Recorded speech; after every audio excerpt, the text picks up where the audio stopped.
রজব। জান্নাতে একটা নদীর নাম রজব।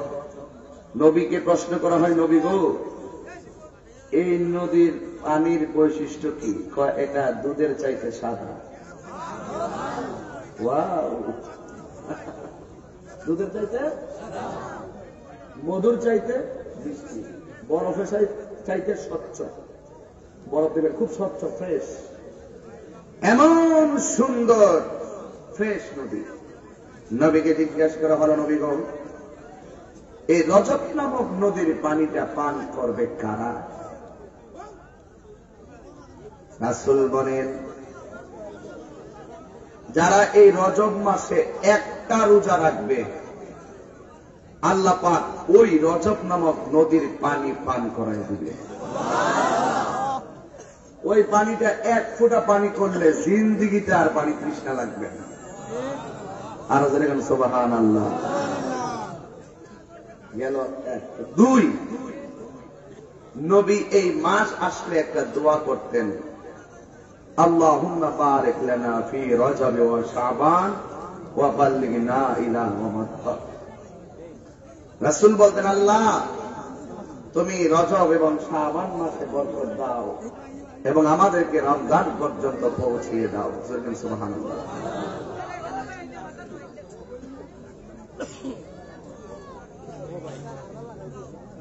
এই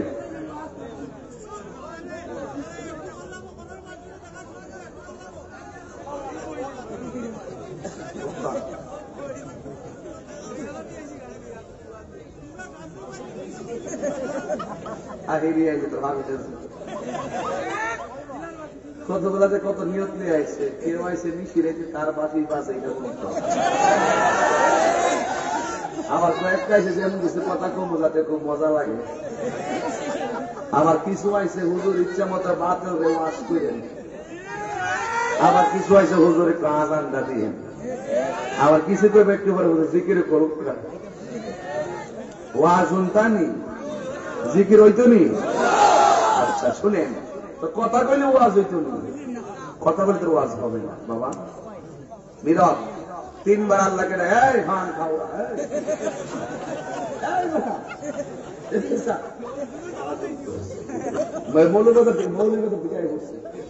শোনেন, তিনবার আল্লাহকে ডাক, আগে মাথা ঠিক করবেন, ওয়াজ করে দিত না, আগে এই ক্ষেত্রে আইলটা বাইক গেল, পানি থেকে আরেকবার খেতে যাবো।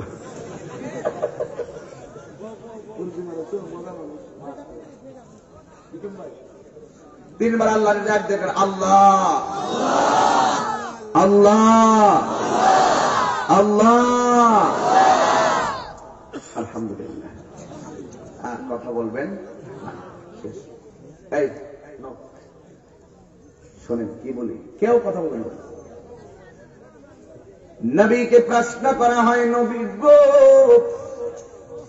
ও মায়ার নবী, আপনি রজব এবং শাবান মাসে বরকত চেয়েছেন আর রমজান মাস পর্যন্ত হায়াত লম্বা চেয়েছেন, ইয়া রাসূলুল্লাহ, মাস তো 12টা, 2টা মাসে কেন আপনি বরকত চাইলেন? আমার নবী বলেন, ইন্না রজবা শাহরুল্লাহ, নিশ্চয়ই রজব মাসটা হলো আমার আল্লাহর মাস,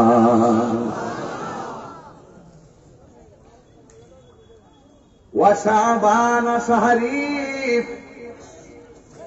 শাবান মাসটা হলো আমি নবীর মাস, ওয়া রমাদান শাহরু উম্মতি, আর রমজান মাসটা হলো আমার গুনাহগার উম্মতের মাস। এই জন্য যুবক ভাইরা আমার, রজব মাসটা এমন একটা মাস, যেই মাসে আল্লাহ রাব্বুল আলামিন যেই মাসের 26 তারিখ দিবাগত রাত্রে নবীরে আল্লাহর বাড়িতে নিয়েছেন। আর শাবান মাসটা এমন একটা মাস, যেই শাবান মাসের 14 তারিখ দিবাগত রাত্রে আমার নবী বলে ওই মাসের নাম লাইলাতুল বারাত। ওই রাত্রে আমার আল্লাহ বলেছেন, আমার উম্মতের সবচাইতে বেশি গুনাহ মাফ করে শবে বরাতের রাত্রে। ওয়া রমাদান শাহরু উম্মতি, রমজান মাসটা হলো আমার উম্মতের মাস। নবী বলেন 11টা মাসের আমল নামা মিজানের পাল্লায় নির্ধারণ করা হবে, একটা মাসের আমল নামা মিজানের পাল্লায় নির্ধারণ হবে না। ওই মাসে বান্দা যত নেক করবে, উম্মত যত নেক করবে, আমার আল্লাহ রাব্বুল আলামিন রমজানের পুরস্কারটা আমার আল্লাহ নিজের হাতে দান করবে।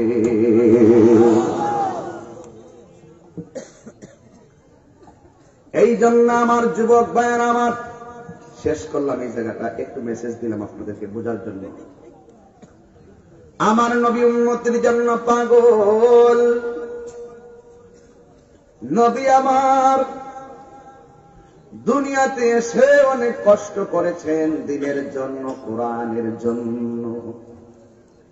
আল্লাহ রাব্বুল আলামিনের কাছে একমাত্র গ্রহণযোগ্য দিনের নাম হলো ইসলাম। ইন্নাদ দীনা ইনদাল্লাহিল ইসলাম।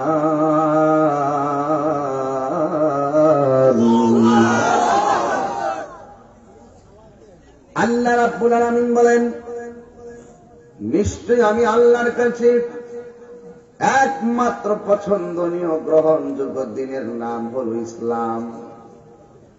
আপনি কেমনে চলবেন, কেমনে ঘুরবেন, কেমনে খাইবেন, কেমনে চলবেন, এই কোরআনটার ভিতরে আল্লাহ বলে দিয়েছেন।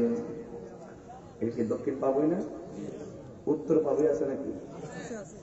দক্ষিণ পাবই আছে, উত্তর থাকবো না।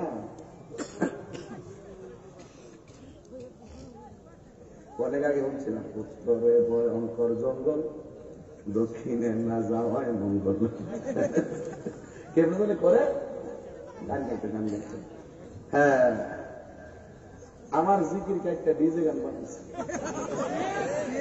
হিন্দু বাড়ি তৈরি বাঁচতেছে। কথা কন ঠিক না বেশি? আজকে একজন ফোন দিছে সিলেট শহর থেকে, সিলেট শহর থেকে ফোন দিছে। বাচ্চার বয়স হইল 5। কত? হুজুর আপনি এটা না শুনলে বাদ খায় না। আর আমার বলছেন যে যেইভাবে হোক আপনার সাথে দেখা করবো, আপনার ভক্ত হয়ে গেছে। আমি এটা শুনে ভক্ত হয়ে গেছে, তোদের খেত ভালো হয়েছে। কথা কন ঠিক না বেঠে? রাগ নাই, গোসা নাই, বিচার হবে একদিন। কথা বলেন ঠিক কিনা বেঠে? হাত তুলে বলো ঠিক কিনা? বিচার হবে, বিচার হবে কর্ময় অনুসারে কঠিন হাসরে। বিচার হবে কর্ময় অনুসারে, ভালোবাসলে ভালোবাসা পাওয়া যায়। কথা বলেন ঠিক কিনা? এই জন্য যুবক ভাইয়ের আমার, দক্ষিণ পাবের কথা বলছিলাম, দক্ষিণ পাবের মানুষগুলা যদি সবাই মিলে এই কোরআনটাকে বস্তাবন্দি করে, নদীর নাম কি, মনো নদীর মধ্যে ফেলে দেয়, কোরআনের কিচ্ছুই হবে না। তুমি নাস্তিক রাম বাম যতই কোরআনের বিরুদ্ধে কথা কও, নবীর বিরুদ্ধে কথা বলো, কোরআনের কিছুই হবে না। আল্লাহ কোরআনে বলেন, ইন্না নাহনু নাযালনা যিকরা ওয়া ইন্না লাহু লাহাফিজুন।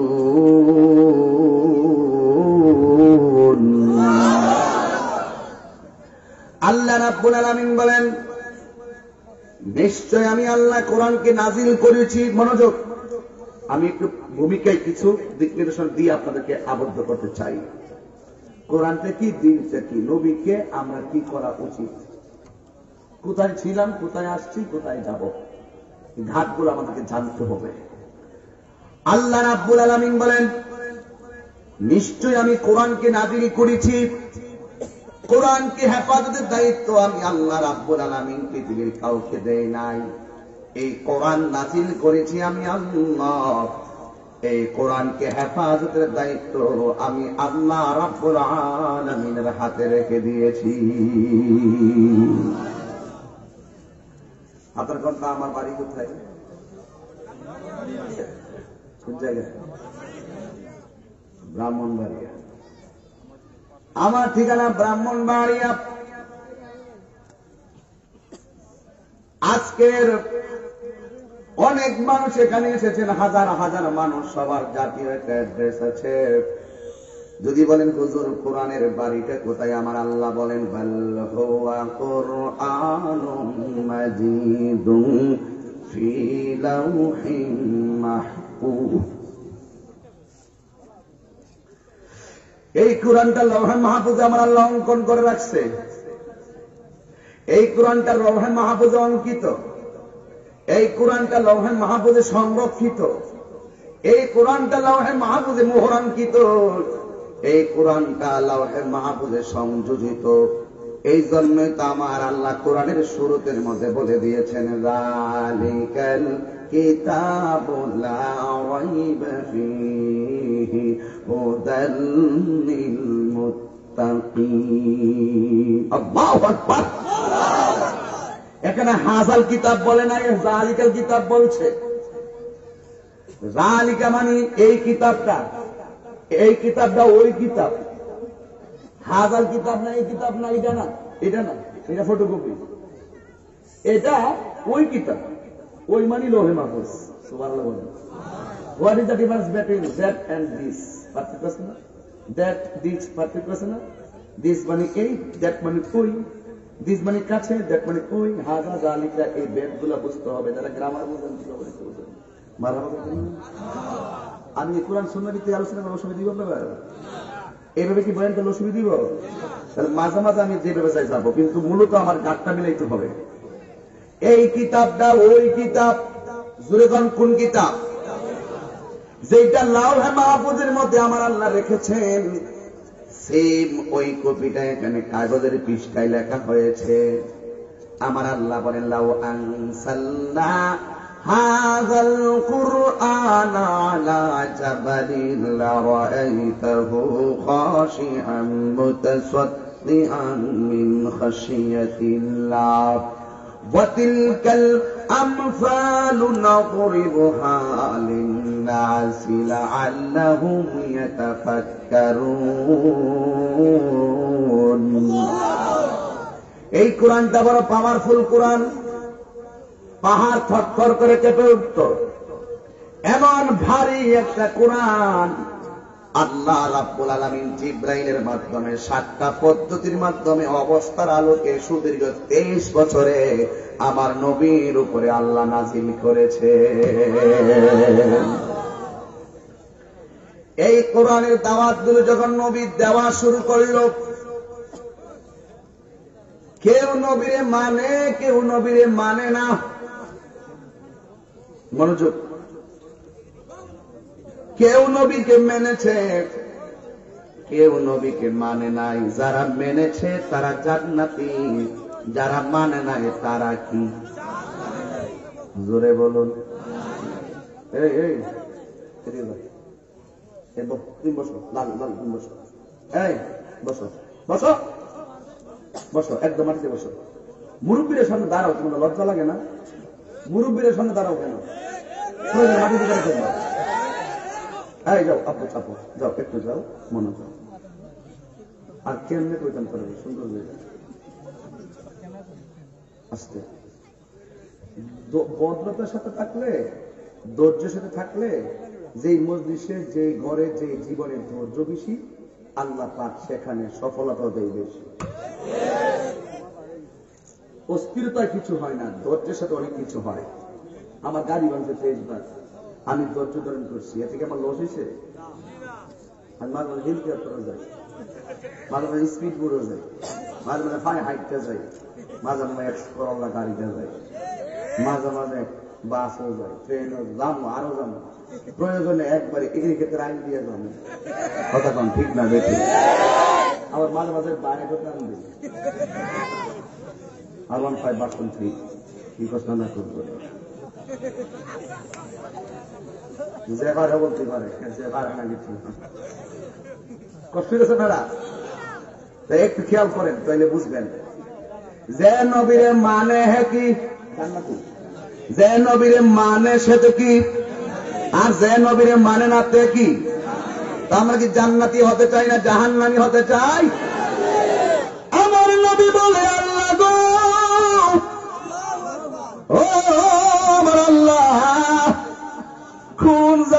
তুমি আমারে পাঠাইছো, কুরআনের কথা বললে, দ্বীনের কথা বললে, আমার কথা বললে, আখিরাতের কথা বললে আমার শুধু মারে।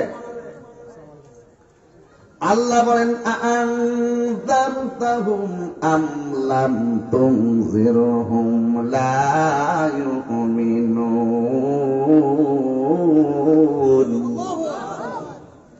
আল্লাহ রাব্বুল আলামিন বলেন, হে বন্ধু, নিশ্চয়ই যাহারা কাফের, নিশ্চয়ই যারা কি, নিশ্চয়ই যাহারা কাফের, আপনি তাদেরকে ভয় দেখান আর না দেখান, তারা ঈমান আনবে না। কারণ কি জানেননি? খাতামাল্লাহু আলা কুলুবিহিম ওয়া আলা সামঈহিম ওয়া আলা আবসারিহিম গিশাওয়াতুন ওয়া লাহুম আযাবুন আযীম।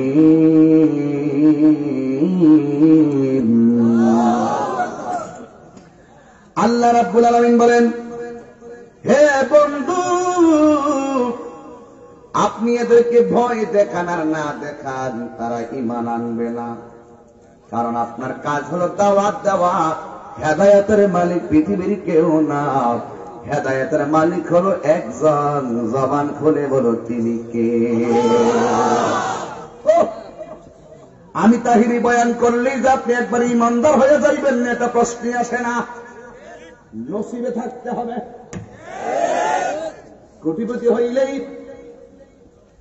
কোটিপতি হইলেই হাজিয়ানে মালিক আজকিরুন্নেসা দাখিল সুন্নিয়া দাখিল মাদ্রাসা করা সম্ভব না। সেটা মনের ব্যাপার। জোরে বলুন, কিসের ব্যাপার? আমি তো খুশি হয়েছি তিনি বলেছেন মাদ্রাসায় অনেকে দান করছে, নাম লিখে আছে। আপনার দিলে কি কোনো অসুবিধা আছে? এই মাদ্রাসা আমার প্রিয়জন মাহমুদ রহমান কবির সাহেবের একলা নয়, এটা আপনাদের মাদ্রাসা। এই মাদ্রাসা সমাজের, এই মাদ্রাসা দেশের। কারণ আমরা সবাই মিলে মাদ্রাসার প্রতি ভালোবাসা নজর দিতে হবে, একমাত্র সুন্নিয়তের বৃহৎ স্বার্থে। কথা বলেন ঠিক কিনা? এই জন্য আমার বাবা, আমার নবী বলে, আল্লাহ ওরা শুধু আমার মারে। বন্ধুরি, যেই নবীর বদলে কোনদিন মশা মাছি বসে নাই, ওই নবীর বদনে যারা পাথর মেরেছে এরা কি জান্নাতি না জাহান্নামী? ওরা জাহান্নামী। আল্লাহ কয়ে, বন্ধু আপনি দাওয়াত দেন। জিব্রাইল কয়ে, নবী গো, বদদুয়া দিয়ে ধ্বংস করে দেন। আমার নবী কয়, জিব্রাইল বদদুয়া দিলে আমি দ্বীনের দাওয়াত দিব। আমি কার কাছে? আমি কার কাছে দ্বীনের দাওয়াত দিব? আমি নবী তো গজবের নবী না, আমি নবী হইলাম রাহমাতুল লিল আলামিন। আমি তেলাওয়াত করব, জবান করে আল্লাহকে ডাক দিবেন, পারবেন নি? ওয়া মা আরসালনাকা ইল্লা রাহমাতাল লিল আলামিন।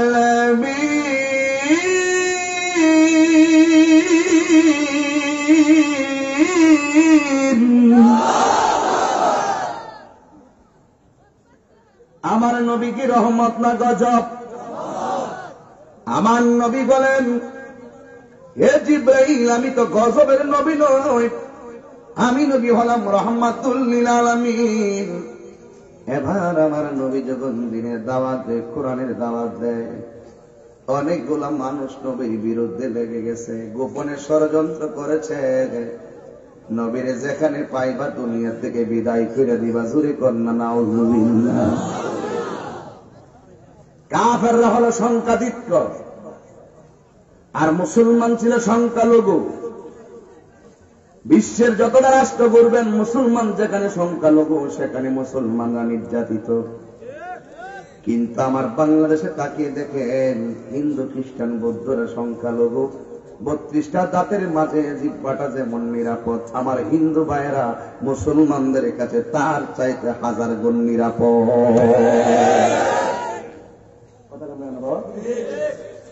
সাম্প্রদায়িক সম্প্রীতি আমার বাংলাদেশে এত চমৎকার।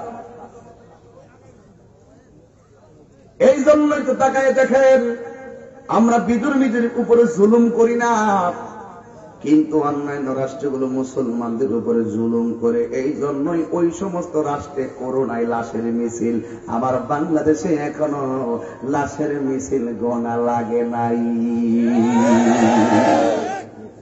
সামাজিক করি না, বাস্তব বলতেছি। কি বাস্তব? যেই ঘরে জুলুম আছে সেই ঘরে রহমত নাই। কথা বল না কেন? ঠিক কি বলেন? যে জুলুম করে হেরে ক জালেম, আর যাকে জুলুম করা হয় তাকে বলা হয় মাজলুম। মাজলুমের দোয়াও কাজে লাগে, বোধ দোয়াও কাজে লাগে। মুসাফির দোয়া করলো কাজে লাগে, বোধ দোয়া দিল কাজে লাগে। মা বাবা দোয়া করলো লাগে, বোধ দোয়া দিল লাগে। এই জায়গাগুলোতে কখনো পাত্রে আঘাত করেন না, আঘাত করবেন শেষ হয়ে যাবেন, একদম শেষ। কি কন? ঠিক কিনা বলেন? কি আমার কথা ঠিক আছে? নিও বিদেশ থেকে আইলে 3টা বাক্স আনবে, 3টা বাক্স। একটা আসর নামাজের পরে বাইঙ্গালা বাইঙ্গা তো আম্মা তোমার লাগিয়া নামাজের গোসল আনছি, আর একটা তসবি আনে, আর একটা আতরের শিশি আনে, আর রাত্রে 2:30টার পরে এই বাক্সটা ভাঙ্গে বাইঙ্গা ওই জামাই বইয়া বাইঙ্গা ওই স্বর্ণ কত মানে 12 ভরি স্বর্ণ আনছি। আবার তো দেখো আম্মা কাছে না দেখে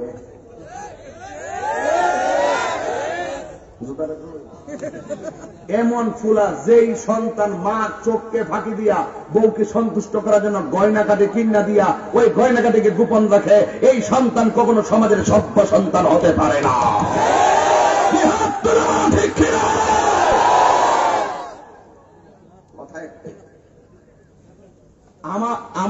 আমার তো মনে হয় মার কাছে যদি বলতো আম্মা তোমার বউ লেগা 10 ভরি স্বর্ণ আনছি, মা কইলে পুত্রে আনছস ভালো হয়েছে, বউ বউ ও বৌমা এটি সুন্দর করে গুছাই রেখো যাতে ডাহাতি না হয়, চুরি না হয়, সতর্ক করে দিতে তোমারে।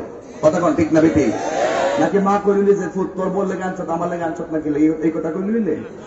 এই কথা কইলে না। হারে এই মনে রাখবেন, যে যেমন করবে ঠিক তেমনই পাবে। কথা বলেন ঠিক কিনা? এইটা কি এটা এটা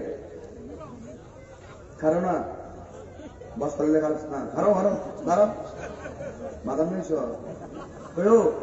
বাদাম নিয়ে নো, এরা যারা ব্যস্ত আছে না হেরা থেকে বাদাম কিনে নিয়ে, কারণ এরা তো পরিবার পরিজন আছে, এই জাইফ আছে খবরে দিয়ে দিয়ে নিয়ে। হ্যাঁ আস্তে আস্তে দিয়ে দিও। হ্যাঁ বা ঠিক আছে নিও। এই মাহফিলের উসিলা আমি তো মনে করি, এই কবির ভাই আমার মনে হয় মাহফিলের উসিলায় প্রতি বাড়িতে মেহমান আছে, অনেক দূর দূরান্তের আত্মীয় স্বজন আছে না, অনেক জায়গা আছে গরু জব করবো না এদের কারণে। এই মাহফিল যেখানে হয় একটা ঈদের মতো মনে হয়। কথা কন ঠিক যাবে? ঠিক ঈদের মতো মনে হয়, এটা একটা ঈদ আনন্দ। কথা বলেন ঠিক কিনা বলেন? আমি বলছিলাম সমাজের মধ্যে কেউ যদি ভালো কাজ করে, দক্ষিণভাবে হাজি এম এ মালিক আসকিরুন্নেসা সুন্নিয়া দাখিল মাদ্রাসা, আমি মাইন্ডে বারবার বলার কারণ হইল এই জিনিসটা অনলাইনে প্রচার হোক, সবাই জানুন যে এলাকায় একটা সুন্নি মাদ্রাসা আছে। এই জন্য বারবার উল্লেখ করছি, মাইন্ড করবেন না। এই যে প্রতিষ্ঠান করছে দেখবেন যারা সত্যিকার মানুষ এই প্রতিষ্ঠানটাকে সাপোর্ট দিবে। আবার সমাজের কিছু মানুষ আছে ভালো কাজ করলে দেখতে পারে না, কিছু হিংসুক আছে না নাই বলেন? এই হিংসুকের হিংসা কিছুই আসা যায় না, কিন্তু এই আসকিরুন্নেসা সুন্নিয়া দাখিল মাদ্রাসা টুডে টুমরো এই এলাকায় সুন্নিয়া থেকে আমার কাজ হবে ইনশাআল্লাহ। ঠিক কিনা বলেন? হোক চাই কি চাই না? এই জন্য যুগে যুগে যারাই হককে ধ্বংস করতে আসছে তারা পরাজিত হয়ে গেছে, তার বাস্তব প্রমাণ এখন আমি বলতেছি ওয়াজের ভিতরে। কাফেররা মিটিং বসছে, মুহাম্মদকে মেরে ফেলতে হবে, নাউজুবিল্লাহ জোরে গন, নবীকে মেরে ফেলতে হবে। আর একটা পরামর্শ করছে, এই আমাদের সমাজ থেকে ইসলামের নাম নিশানা মুছে ফেলতে হবে। যেই মাত্র প্রকাশ্যে গোপনে আমার নবীকে মারার জন্য যখন এলান করেছেন, আমার নবী তখনও গোপনে গোপনে দিনের প্রচার করে, সংখ্যা মাত্র 40 জন। কেমন একটা ডেঞ্জারাস সময়, সাপোর্ট নাই, কিছু নাই। সিদ্দিকে আকবর বলেন, নবী গো ও নবী, আর কত গোপনে গোপনে ইসলামের কথা বলবো? এরা আমাদেরকে গোপনে মারার ষড়যন্ত্র করতেছে, আমরা সবাই প্রকাশ্যে দিনের দাওয়াত দিয়ে প্রয়োজনে জীবনটা দিয়ে দিব। আমার নবীকে আবু বকর এখনো সময় হয় নাই। সিদ্দিক আকবর কয়, নবী আমি বলতেছি, নবী গো আমি বলতেছি এখন উপযুক্ত সময়, আমরা দিনের দাওয়াত দিব। উমর ডাক দিয়ে নবী গো না কইরেন না, আমি উমর দিব, কারণ ওই সময় উমরের সামনে শয়তানও আসতো না। এমন ধরন ডরাইতো, এমন ধরন ডরাইতো। এবার আবু বকর সিদ্দিক যখন বারবার নবীর অনুরোধ করেন, নবী আমার ডাক দেবে, ঠিক আছে আবু বকর, আগামী জুমার দিনে আমি তোমাদেরকে নিয়ে বসে সিদ্ধান্ত নিব। এবার আমি আমার নবী কাফেরদের অবস্থা দেখে তিনি প্রকাশ্যে দিনের দাওয়াত দেওয়ার জন্য সিদ্ধান্ত নিবেন। সব সাহাবীদেরকে নিয়ে বসলেন, কিন্তু কাফেররা আগেই জেনেছে এখানে মুসলমানদের, আমার নবীর নেতৃত্বে মুসলমানদের একটা মিটিং হবে। এই জন্য ওই মজলিসে কাফেররা, মুসলমান যতজন কাফেররা তারা 10 জন হাজির হয়ে গেছে, ইহুদিরা হাজির হয়ে গেছে। কেমনে দিনের দাওয়াত দেখা দিব এই কথা বইলা চতুর্দিকে যখন দাঁড়ায় গেছে, আমার নবী কিন্তু আগেই বলছে আবু বকর এখনো সময় হয় নাই। আবু বকরের তেজদীপ্ত প্রেমের স্পিরিট দেখে নবী আর না করতে পারে নাই। অনেক সন্তান আছে মাহফিলে, ছোটবেলায় মাহফিলে আসার জন্য বাড়িতে বলতেছে, মা কইছে ফুট যাইস না, মাহফিলে গেলে রাত্র হয়ে যাইতে পারতি না। এরপর সন্তানকে না আমি যাবই যখন বলছে, মা শেষ পর্যন্ত বলেছে তুমি যাও, ভালো কাজ। নবী বলছে আবু বকর এখনো সময় হয় নাই।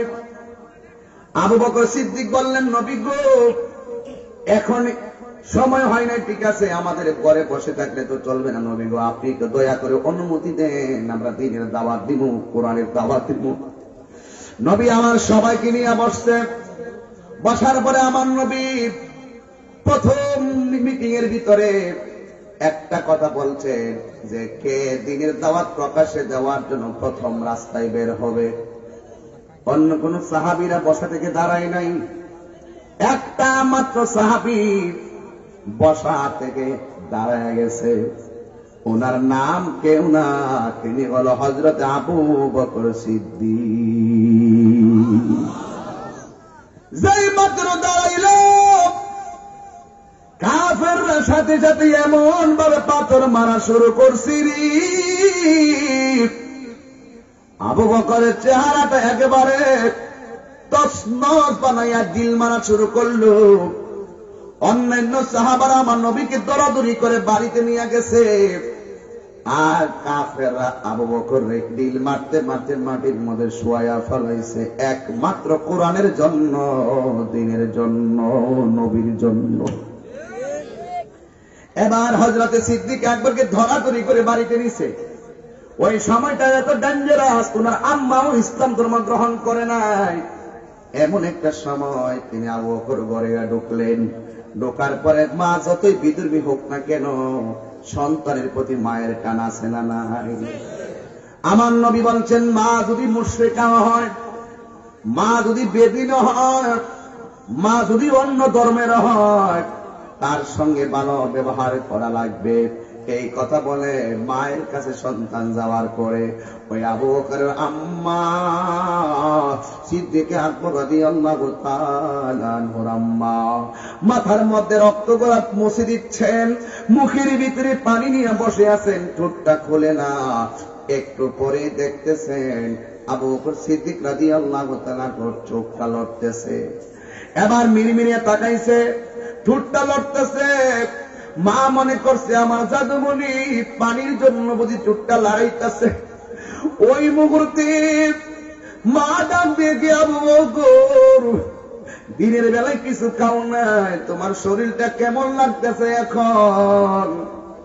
এবার আবু বকর চোখের পানি ফেলাইয়া কয়, আম্মা আমি কেমন আছি আমার বইলেন না, আগে বলেন না আমার রাহমাতুল লিল আলামিন কেমন আছি। ও মা, মা গো বলেন না আমার নবী কেমন আছে? মা ডাক দিয়ে তো ফুতরি বলমু পরে আগে একটু খাবার খেয়ে নে।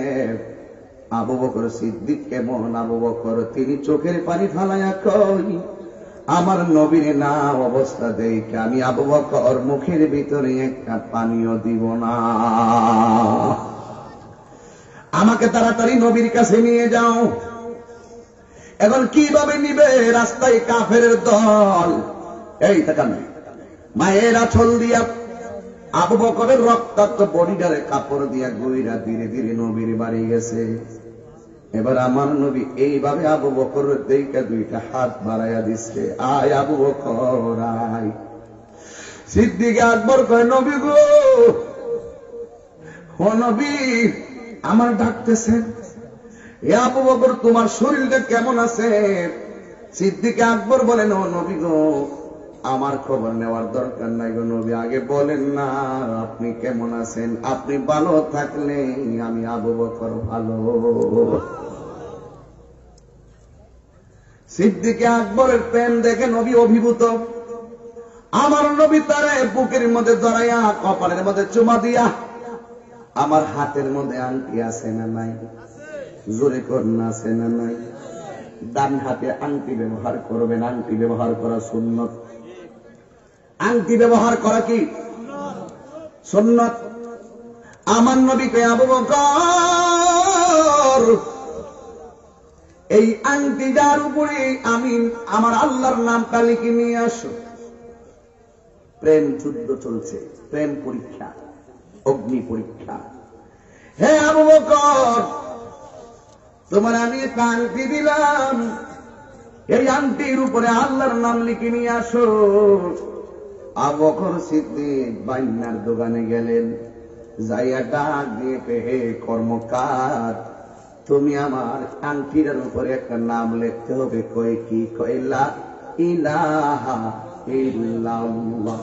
বলো লা ইলাহা ইল্লাল্লাহ, জোরে লা ইলাহা ইল্লাল্লাহ, জোরে লা ইলাহা ইল্লাল্লাহ। লা ইলাহা ইল্লাল্লাহ, লা ইলাহা ইল্লাল্লাহ, লা ইলাহা ইল্লাল্লাহ। আল্লাহু আল্লাহু আল্লাহু আল্লাহু আল্লাহু আল্লাহ। আল্লাহু আকবার, আল্লাহু আকবার। আমার নবী বলে, আবু বকর আংটিটার উপরে আল্লাহর নাম লিখে আনো। সিদ্দিক আকবর আংটিটা লিখে বললেন, কর্মকার বাইনারে, আমার আংটির উপর, এই আংটিটার উপরে লা ইলাহা ইল্লাল্লাহ লেখো। লেখার পরে সিদ্দিক আকবর কয়, যার বাসলে, যাকে ভালোবাসলে আল্লাহর ভালোবাসা পাওয়া যায়, যার ভালোবাসলে গুনাহ মাফ হয়ে যায়। এই আল্লাহর নামটা থাকবে, তার পাশে আমার নবীর নাম থাকবে না, এটা হতে পারে না। ও বানিয়া বন্ধুরি, দেরি কইও না, দেরি কইও না। এই আংটিটার উপরে, আংটিটার উপরে আল্লাহ নামের পাশে নবীর নামটা লিখে দাও। আর জোরে করুন সুবহানাল্লাহ। এবার ওই আংটির উপরে আল্লাহ নামের পাশে নবীর নাম লেখলো। লেখার পরে আমার নবীর কাছে নিয়ে দিলেন। নবীর কাছে আংটিটা দিয়া দিলেন। আমার নবী আংটিটা যখন খুললেন, খুইলা দেখতেছেন আমার নবী বলছে আল্লাহর নাম লিখে আনার জন্য। ওই আল্লাহ নামের পাশে নবীর নামটা লেখা আছে। নবী কই করলো কি? আমি কইলাম কি এতে করলো কি? এ আবু বকর এইদিকে আয়, হে আবু বকর এদিকে আসো। আমার নবী দেখতেছেন আংটির মধ্যে লেখা আছে আল্লাহর নাম, এরপরে লেখা আছে আমার নবীর নাম। কিন্তু আমার নবী কই ঠিক আছে, আল্লাহর নামের পাশে আমার নাম সব জায়গায় আছে, লেখছে যাই হোক যেমন তেমন, কিন্তু আবু বকরের নামটা হেতে নিজে লেখলো কেমনে? নিজের নামটা লেখা আছে আবু বকর। আমার নবী ডাক দিয়ে কয়, আবু বকর তোমারে বলছি আমার আংটির ভিতরে আল্লাহর নাম লেখতা, তুমি আল্লাহ নামের পাশে আমার নামটা লেখলা কেন? নবী গো, যাতে আল্লাহর সাথে নবী, নবী তো দিনের রবি, আল্লাহ থাকবে পাশে নবীর নাম থাকবে না, এটা আমি আবু বকরের অন্তরে ধৈর্য হয় না।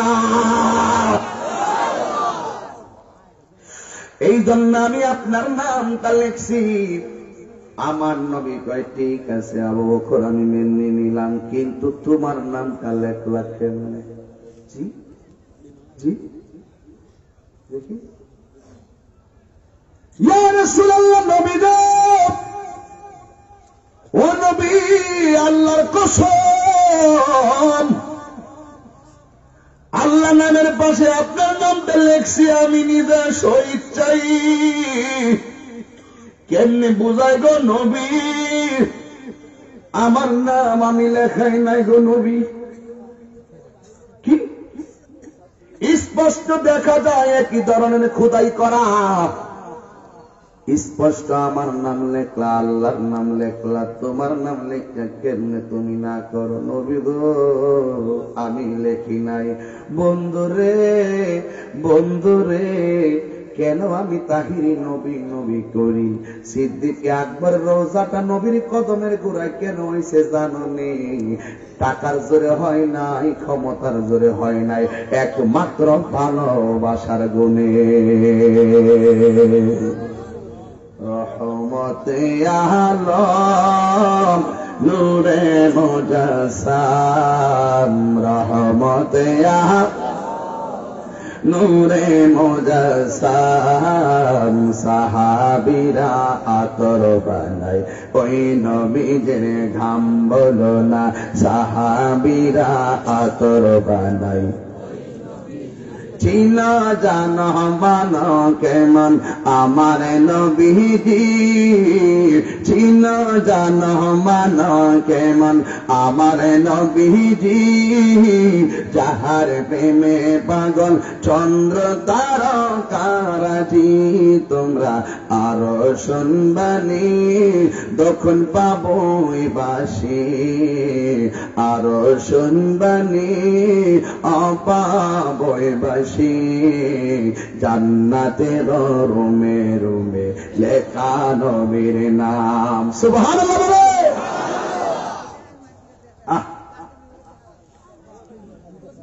এবার আমার নবী ডাক দিয়ে আবু বকর, আংটির ভিতরে তোমার নামটা লেখলো তাইলে কে? আল্লাহ ডাক দিয়ে কি, জিবরাইল আমার বন্ধু নবীরে বলে দেখ, আমার বন্ধু বলেছেন আল্লাহর নাম লেখার জন্য। আমার আবু বকরের চাই নাই, আল্লাহর নাম থাকবে নবীর নাম থাকবে না, হতে পারে না। এই জন্য আবু বকর মহব্বত কইরা আমার বন্ধুর নাম লিখেছে। এ জিবরাইল, আমার নবীরে বলে দাও, ও নবী গো, যে আবু বকরে ভালোবাসা আপনার নাম লাগাইছে আপনার পাশে, আর আমার আল্লাহ ভালোবাসা আবু বকরকে আপনার নামের পাশে লাগানো দিয়েছে। এটা হলো মহব্বত। আমার নবী কয়, আবু বকর তোমার শরীরটা কেমন? নবী গো, আগে বলেন না আপনার শরীরটা কেমন। এই কথা বলার পরে আমার আল্লাহ ডাক দিয়ে, বন্ধু ওরা আপনারে মারার জন্য ষড়যন্ত্র করতেছে, মক্কায় থাকা যাবে না, এখান থেকে আপনি মদিনায় চলে যান। ওয়ামাকারু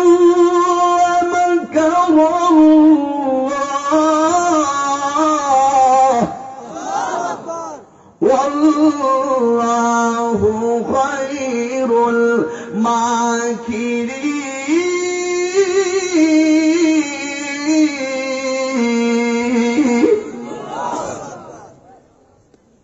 তুমি যত ধরনের কৌশল করো না কেন, আল্লাহর পক্ষে তাকে রক্ষা করার মালিককে।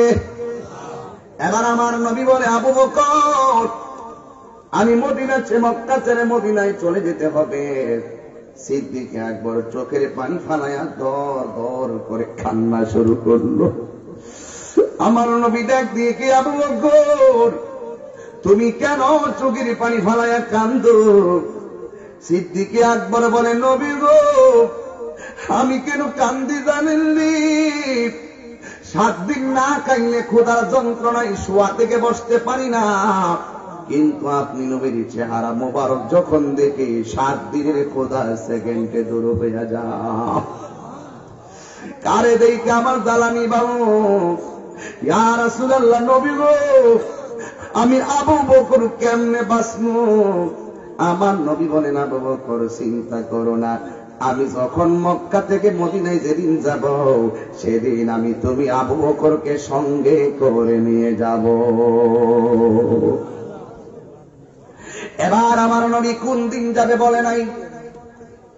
একদিন হঠাৎ করে মৌলা আলীকে ডাক দিয়ে, কি ও আলী, আমি চলে যাব মদিনায়, আমার ঘরের মধ্যে তুমি শুইয়া থাকো, তবে একটা কথা বলে যাই, তোমার সঙ্গে আমার দেখা হবে সোনার মদিনা। কি জ্বলন্ত প্রেমের ইতিহাস! এইগুলা শুধুমাত্র ঘটনা নয়, এইগুলা হলো চেতনার নাম। এই জন্য যুবক ভাইরা আমার, সিদ্দিক আকবরের বাড়িতে আমার নবী রাতের বেলা গেলেন। যেই মাত্র রাতের বেলা গেল, ওই মুহূর্তে আমার নবী ফাকর আল বাব দরজার মধ্যে টোকা দিল। টোকা দেওয়ার পরে লাব্বাইক ইয়া রাসূলুল্লাহ বলে সিদ্দিক আকবর আমার নবীর সামনে দাঁড়ায়া গেল। ডাক দিয়া বে, আবু বকর, আমি যে আজকে রাত্রে যাবো তোমাকে তো বলি নাই, এমন ভাবে দরজাটা খুলছো, মনে হয় যে আমি মিনিট টু মিনিট তোমাকে বলে রেখেছি, 1 সেকেন্ড এদিক সেদিক হয় না, তার কারণ কি? আবু বকর সিদ্দিক রাদিয়াল্লাহু তাআলা আনহু বলে, নবী গো, আল্লাহ কসম করে বলি, আপনি যেদিন থেকে আমাকে বলেছেন আমাকে নিয়ে যাবেন, সেদিন থেকে কোন দিন কোন সময় আমি আবু বকরকে এসে ডাক দেন, আমি তো বলতে পারি না গো নবী। এই জন্য আমি ততদিন পর্যন্ত বিছানার ভিতরে 1 সেকেন্ডের জন্য পিঠ লাগাই নাই। এ আবু বকর, চলো। ওই দিক দিয়ে কাফের গেল নবী পাকের ঘরে। আমার নবীর ঘরে গিয়ে তলোয়ারের মাথা দিয়ে দুইকেই দেখতেছেন, একটা মানুষ লম্বা হইয়া চাদরটা মুখের মধ্যে দিয়ে তিনি শুয়ে আছেন। ওই মুহূর্তে একটা কাফের তলোয়ারের মাথা দিয়া চেহারার কাপড়টা সরাইয়া দেখলেন। ওরা মনে করছে এটা নবী হবে। এই কথা মনোভাব নিয়ে নবীরে মারার জন্য ঘরে ঢুকল। এবার কপাল থেকে কাপড়টা সরাইয়া দেখেন এটা নবী নয়, হযরত আলী রাদিয়াল্লাহু তাআলা আনহু শুয়ে রইছে। এ বন্ধু, সিদ্দিক আকবর মাওলা আলী রাদিয়াল্লাহু তাআলা আনহুকে এখন একটু প্রশ্ন করি, আলী গো, আপনি তো জানেন কাফেররা নবীকে মারার জন্য চ্যালেঞ্জ করেছে, তো আপনি নবীর ঘরে যদি ওরা আপনাকে নবী মনে কইরা জবাই কইরা ফেলতো, আপনার কি করার ছিল? চেহারার মধ্যে কাপড় দিয়ে আমার নবী যখন মাওলা আলী রাদিয়াল্লাহু তাআলা আনহু শুয়ে রইলেন, ডাক দিয়া বলে, জগৎবাসী শুনে যাও, আমি চেহারায় কাপড় দিয়া শুইছি, ওরা আমাকে নবী মনে করে মারবে, এই কথা আমি সেকেন্ডের জন্য চিন্তা করি নাই। কেন জানোনি? কারণ আমার নবী বলে গেছে, আলী তুমি আমার ঘরে শুয়ে থাকবা, তোমার সাথে আমার দেখা হবে সোনার মদিনায়। আমার বিশ্বাস হলো নবী যেহেতু বলছে সোনার মদিনায় দেখা হবে, নবীর সঙ্গে দেখা হওয়ার আগে পৃথিবীর কোন শক্তি আমাকে মারতে পারবে না। আল্লাহু আকবার।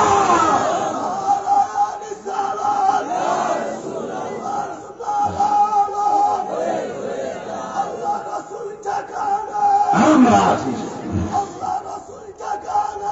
আমরা নবীর প্রিয় সাহাবী হযরত আবু বকর সিদ্দিকী, নবীর প্রিয় আসতে আসতে নজর লাগাইবেনি আপনারা। সিদ্দিক আকবরের দাম কি কম না বেশি? একটু আমার সাথে বলেন, নবীর প্রিয় সাহাবী হযরত আবু বকর সিদ্দিকী, নবীর প্রিয় বকর সিদ্দিকী, ভালো হবে সে শৈল পাশে, ভালো হবে পাশে যাইয়া দেখো মদিনা, মদিনা মদিনা আসে গো মুমিনের ঠিকানা, বলো না মদিনা মদিনা আসে গো মুমিনের ঠিকানা। দিদার চেয়ে কাঁদো তোমরা, দিদার চেয়ে তোমরা হও না নবীর দেওয়ানা, মদিনা মদিনা আসে গো মুমিনের ঠিকানা, বলো না মদিনা মদিনা আসে গো মুমিনের ঠিকানা। চিৎকার করে কি সুবহানাল্লাহ বলবেন না? আর আল্লাহু আকবার। আহা, এই নবীর মহব্বত দরকার আছে কিনা বাবা? আমার নবী সিদ্দিক আকবরকে নিয়ে বের হলো। এই বের হওয়ার পরে আমার নবী যাই একটা গুহার ভিতরে যাইয়া ঢুকলো। আবু বকর সেই গুহার ভিতরে ঢুকলো, কিন্তু সিদ্দিক আকবর বলেন, নবী গো দেখেন না কাফের আমাদের গুহার দিকে আসতেছে। আমার নবী ডাক দিয়ে কি, আবু বকর লা তাহজান ইন্নাল্লাহা মা'ানা, সুবহানাল্লাহ কোন না? আমার নবী কে, হে আবু বকর চিন্তা করো না, আমাদের সঙ্গে আল্লাহ আছে। জোরে কোন কে আছে? আবু বকর মনে মনে কয়, আমার আল্লাহর হাবিব যখন বলছে ইন্নাল্লাহা মাই বলে নাই, ইন্নাল্লাহা মা'ানা বলেছে, যেহেতু নবী বলছে আমাদের সঙ্গে আল্লাহ আছে, তার মানে নবীর নিয়েই তো আমি একজন আমাদের। এই জন্য সিদ্দিক আকবর কোনো টেনশন না কইরা গুহার ভিতরে চুপচাপ বসে আছে। এই দিক দিয়ে কাফেররা গুহার ভিতরে আমার নবীরে তালাশ করতেছে, আমার নবীরে খুঁজতেছে। সিদ্দিক আকবর নবী গো একদম কাছে চলে আসছে। আমার নবীকে, আবু বকর লা তাহজান, চিন্তা করো না, না টেনশন, কোনো দুশ্চিন্তা করো না, একজন আছেন, জবান করে বলুন তিনি কে? এবার আরেকটা কাফের গুহাটার মুখের মধ্যে আইসা বলতেছে, এটার ভিতরে নবী আছে। আর একটা ডাক দেখে, দুর্বোকা, এটার ভিতরে নবী থাকবো কেমনে? গুহার মুখের ভিতরে দেখো মাত্র জাল বুনে রাখছে, এটার ভিতরে নবী থাকতে পারে না। এই অবস্থাতেই তারা চলে গেছে। সিদ্দিক আকবর বলেন, আমার নবী গুহার ভিতরে, আমি দেখলাম গুহার ভিতরে শুধুমাত্র ছিদ্র দেখা যায়, ছিদ্র, প্রত্যেকটা ছিদ্রের মধ্যে সবগুলো উৎপীতি বসে আছে, মনে হয় যেন সুবল মারবে। আমার শরীরের ভিতরে চাদর ছিল, এই চাদর গুলা দাঁত দিয়া কামড়াইয়া কামড়াইয়া খুইলা খুইলা ওই গর্তের মুখের মধ্যে আমি দিলাম, আর একটা গর্তের মুখে আমি দিলাম, আর একটা গর্তের মুখে আমি দিলাম। বন্ধুরে বন্ধুরে, এই আমার দক্ষিণ পাবয়ের বন্ধুরা, ও আব্বুরে।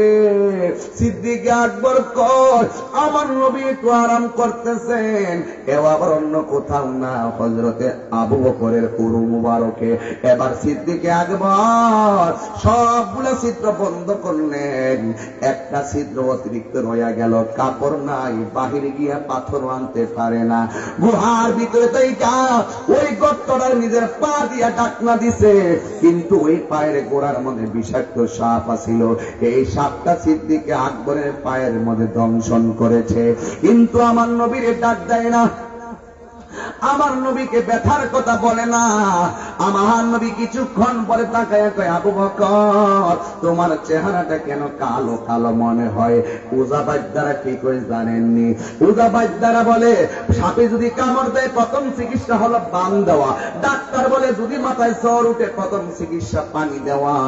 কিন্তু আমার নবী, আপনার নবীকে, এই সিদ্দিক আকবরকে ডাক দিয়া বলেন, হে আবু বকর, এ আবু বকর রে, তোমার চেহারাটা কেন অস্বাভাবিক দেখা যাইতেছে? সিদ্দিকে আকবর বলেন, নবী ও নবী, ও মায়ার নবী গো, গুহার ভিতরে শুধু ছিদ্রগুলো কাপড় দিয়ে বন্ধ করলাম, একটা ছিদ্র অতিরিক্ত রয়ে গেছে গো নবী। প্রত্যেকটা ছিদ্রের মধ্যে বিষাক্ত সাপ আছিল। এই গর্তের কারণে আমরা তো গর্তে দেখলে জীবনও পা দিতাম না। এ আবু বকর বলেন, আমি আমার সাপের দংশনে মইরা যাইতে রাজি, কিন্তু সাপ দ্বারা আমার নবীর ক্ষতি হলে আমি আবু বকর মানতে পারবো না। জোরে কি আল্লাহু আকবার বলবেন না? এ বন্ধু, কথা শুধু একটাই, মহব্বতে খোদা মিলে। কথা কোন ঠিক কিনা বলেন?